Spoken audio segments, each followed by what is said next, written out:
Today on Encounters from Beyond the Veil, two women share their near-death experience. Stay tuned.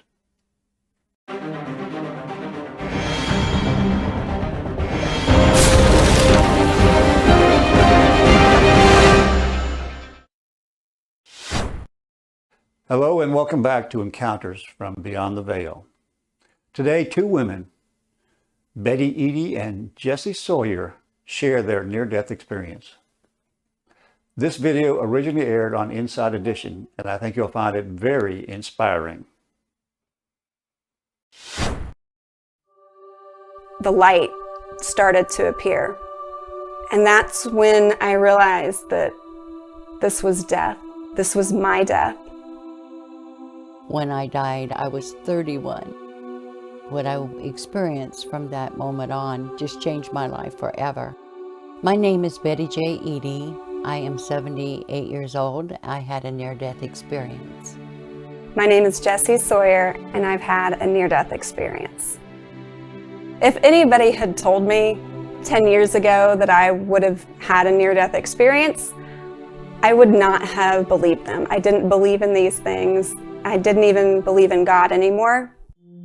I had started becoming sick, and I was going to different doctors and specialists, and nobody could figure out what was wrong with me. And eventually, after about 9 months of different tests and smaller procedures, they decided that a hysterectomy would help them kind of get a better idea of what was happening inside of me.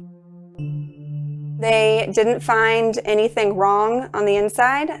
They did a uterine and ovarian biopsy, and everything was clear. So after 2 nights in the hospital, I was released to go home. It had probably only been 6 to 8 hours, and I just felt this extreme pain in my stomach. It felt like someone had taken out my insides and put them in a blender, blended them on low power, poured gasoline on them, lit them on fire, and then shoved them back inside of me. So my husband rushed me to the ER. They admitted me. I had very low blood pressure. My heart rate was 145. I was running a low-grade fever, and they did some scans and found out that I was bleeding internally. I didn't have enough blood in my system to really put me back into a surgery. So I started receiving antibiotics. I had blood transfusions. It was probably between like 2 and 4 o'clock in the morning. And when I slept, there was no way I ever could escape the pain. But I'm staring at the wall, and it was like, the best way I can describe it is that my eyes opened, and then they opened again. And when they opened again, I was in this endless, misty, white room. It was like just this space. And the very first thing that I realized was that I was able to stand up straight, which is something that I hadn't been able to do since the surgery. And I was astonished at how perfect I felt. No pain. I felt like the perfect version of myself. And so that really stuck with me. And in the distance, I saw somebody kind of waiting. And I immediately, even though I didn't see this person at first, I immediately recognized who it was, and it was one of my best friends named Anthony, who had died about 2 years before. And I was just so happy to see him. I wanted to run up to him, I wanted to hug him, I wanted to tell him how much everybody missed him. And then I realized that this was about me. This wasn't some joyous reunion, that something serious was happening. And then behind Anthony and to my right, the light started to appear. And that's when I realized that this was death. This was my death. And Anthony was there to take me home. The light started off as this shimmer, and then it grew. There's no way you can describe it. It is the most profound, most unconditional love. And the light is everything that ever was and ever will be. I instantly felt connected to the entire universe. I kind of was presented a choice. I had something called a life review where I was shown the impact that I had during my life on the world around me. It wasn't judgmental, it was more subjective. It was, this is the energy that you put into the world during your life, and I love you. I'm part of you. I went in for a routine hysterectomy, and it was during or after the hysterectomy that I actually experienced my death. I was out of recovery and in my private room when I awoke at about 9:30 in the evening. I didn't feel any pain. It was just this feeling as though every last drop of blood had drained from my body. And I tried to reach for the nurse, but I was too weak to reach the little buzzer that they had placed by the side of my bed.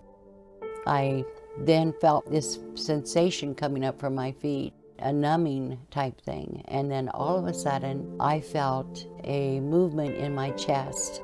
And then there was a sound like a pop.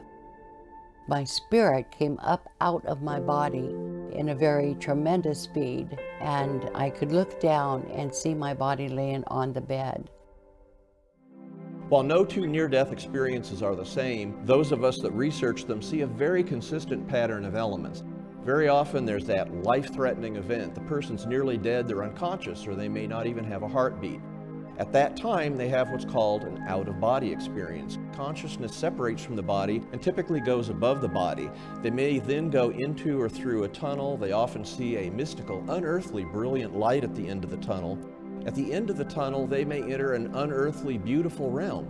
They may see their deceased relatives at loving reunions, even deceased pets. By this time, they're typically feeling overwhelming positive emotions. They really feel like this realm that seems unearthly to us is really their home. When I came down and looked at my physical body lying on the bed, then I knew that I had died. And I thought, oh my God, I'm dead. I don't know how I died, but I'm dead. Then suddenly appearing by the side of my bed were three ancient-looking men, ancient in that they were old, but they were beyond old. And they explained to me that I had prematurely died. I wanted so much to see my family, so I went out the window and I traveled to my home. My husband was sitting in a chair reading a newspaper. So I went over and stood by him. I felt concerned that he didn't know I had died, and neither did my children, and I worried about them. I worried how their life would be should I not be there for them. And as I wondered about that, I could see each child. I just saw each phase of their life, and that their lives would be fine even without me. So I felt content, as any mother would, that you know what, they're going to be okay. Then I went back, traveled quickly back to the hospital bed, and was drawn into this immense tunnel. There was sound, there was music, there were chimes. It was extremely relaxing, very comfortable. And I went through the tunnel, into the tunnel, and traveled into this black space. Then suddenly I saw a form at the very end of the light. And as I approached the light, I could see the figure moving with arms spread out like this, and he was Jesus Christ. And I reached for him and put my arms around him as he held me too. And he said, "It's not yet your time. It's not yet your time." Some angels or guardians or guards or supporters of him and me came. There were 3 women, and he said, "Show her everything that she needs to know." Then they took me to a garden, and they said for me to be there, to stay here, enjoy yourself. I went through the garden and walked, and it was beautiful beyond any description. You just simply can't even imagine the colors and the beauty, the flowers of every kind and other kinds that we don't even have here. This is when I learned that I wouldn't remember a great deal of what was going on. I called these men warring angels, in that they came into the garden and they said, "Are you ready for more?" And I says, "Yes, I am." And they took me, and it was like a freedom of flight. It's like we just rose up into the air and we just went. We traveled from planet to planet. And then Jesus said that I needed to return back to earth. And I said, "Oh, please, I can't go."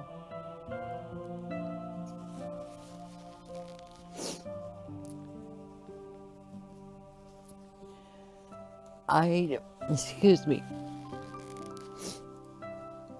I didn't want to leave the love that I felt there, the total acceptance.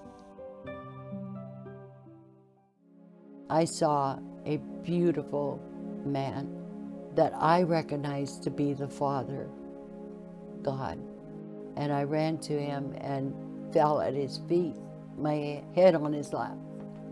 And he said, "You have a mission, and I want you to see what that mission entails. Then you must go back." I remember traveling quickly. The next thing I knew, I saw my body. I went into the body not because I wanted to, but because I was compelled to. And I felt the dark dankness of it. The human body compared to the spirit body is so, so different. At the end of the experience, there's often a choice about whether to stay in that beautiful realm or to return to their earthly life. When that decision is ultimately made and they return to their earthly life and they recover, then they can share their near-death experience. I was shown how my death would impact my family. So I was shown my two children, who at the time were 5 and 2 years old. I was shown what their grief would be like. I was shown how that would impact them throughout their life, that they would miss me, but that they would be okay, that their life would thrive. Another person that really stood out was my husband's grief. That grief was, I felt it. I felt his grief like it was mine. It was really intense. I wanted to float down to my husband's body, which I could see sleeping on the fold-out couch. I wanted to tell him that everything would be okay. Anthony kind of squeezed my shoulder lovingly, and he smiled at me like I had answered some unspoken question. And then Anthony and the light both started going this way, and I started falling backwards into my body. Going back into my body hurt. Leaving my body did not. It was like jumping into an ice-cold pool after being in a sauna. It's hard for me to say it was a miraculous healing, but I suddenly started expelling all the blood that had been pooling in my abdominal cavity. I expelled over 2 liters of blood and 800 cc's of fist-sized clots. It scared the entire nursing staff. It scared my family. I mean, it's scary when you see that much blood coming out of a person. But what was odd was that my vitals were improving. I was actually stabilizing, not getting worse. The doctors still don't know what caused my illness to begin with, why my symptoms were happening, exactly where I was bleeding from internally, nor do they know really how I healed from all of that. We've had people blind from birth that have highly visual near-death experiences, and that's medically inexplicable. We have near-death experiences that occur under general anesthesia, and that should be, if you will, doubly impossible to have your heart stop while you're under anesthesia, and yet there are typical near-death experiences. In addition to that, when you think about it, when you have a cardiac arrest or your heart stops beating, instantly blood stops flowing to the brain. 10 to 20 seconds after that, the electroencephalogram, or EEG, a measure of brain electrical activity, goes absolutely flat.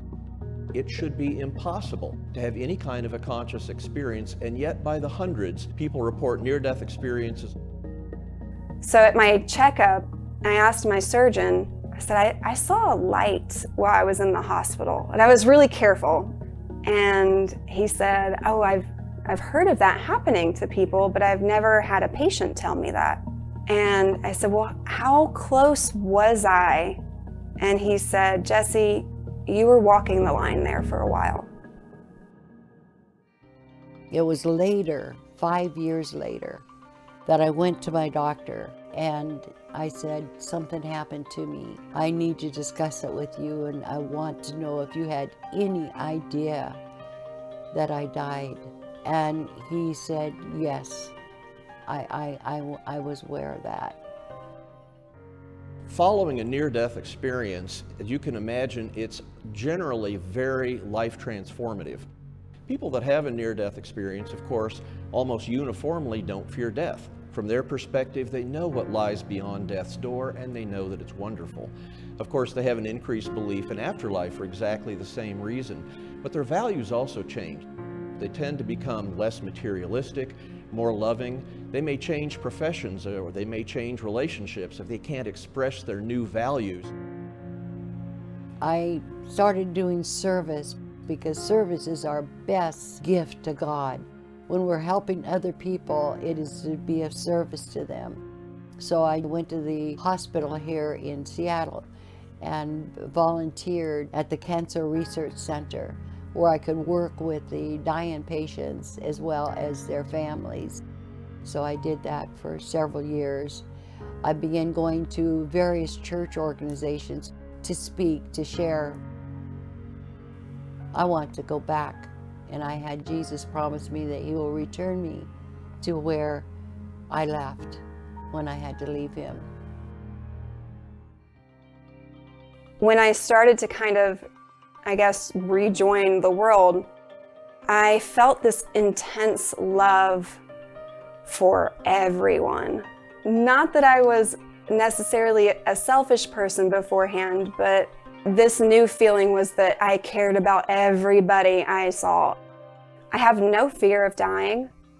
Not that I ever really considered death before, but I could die right now and I would be perfectly okay with that.